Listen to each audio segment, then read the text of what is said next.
Fair warning for this video, I have a terrible headset mic that I got from Walmart, so if it sounds terrible, that's why. Regular Show is not like any show made in its time.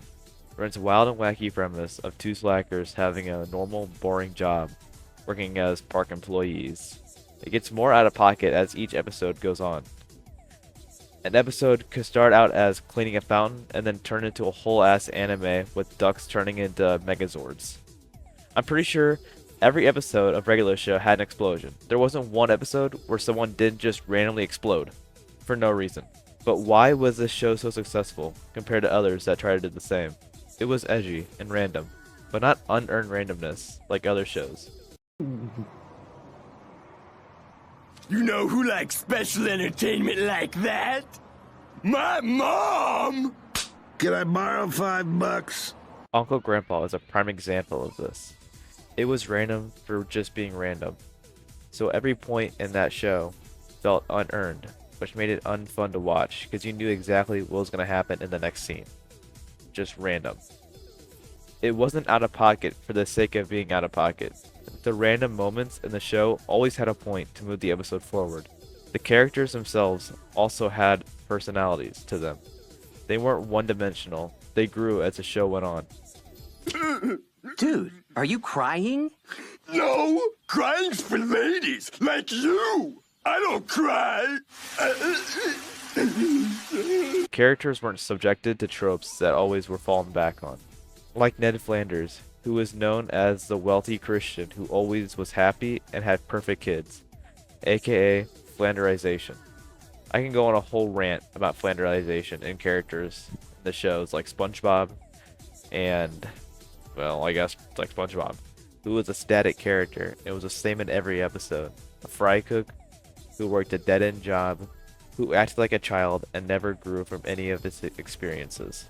Benson started as this character who always yelled at Mordecai and Rigby for being slackers, but later it was revealed he just wanted the best for them and was just annoyed with some of the things that they did. Benson, why do you hate us so much? I don't hate you guys. I just hate some of the things you do. Okay, I really hate some of the things you do. I know you don't mean them, but I'm your boss, and it's my job to push you to do better. What gave the show character was how it always started seemingly normal, but then it escalated out of nowhere, and they would have some problem they had to solve in some wild way. It also dealt with some relatable moments, like Mordecai having his relationship problems and Rigby trying to be more than a slacker and actually trying to do better, even if it failed in the end.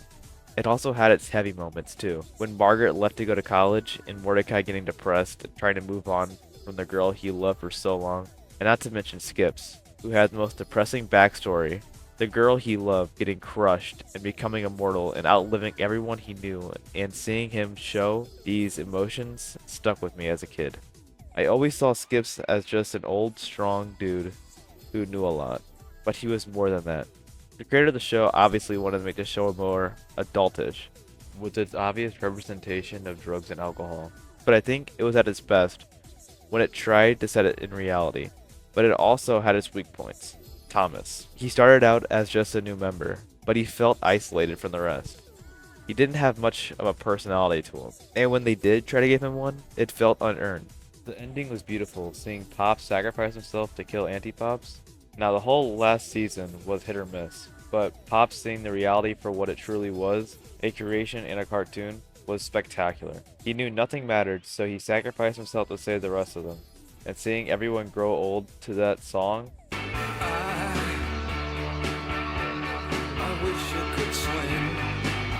anytime I hear that song, I cry.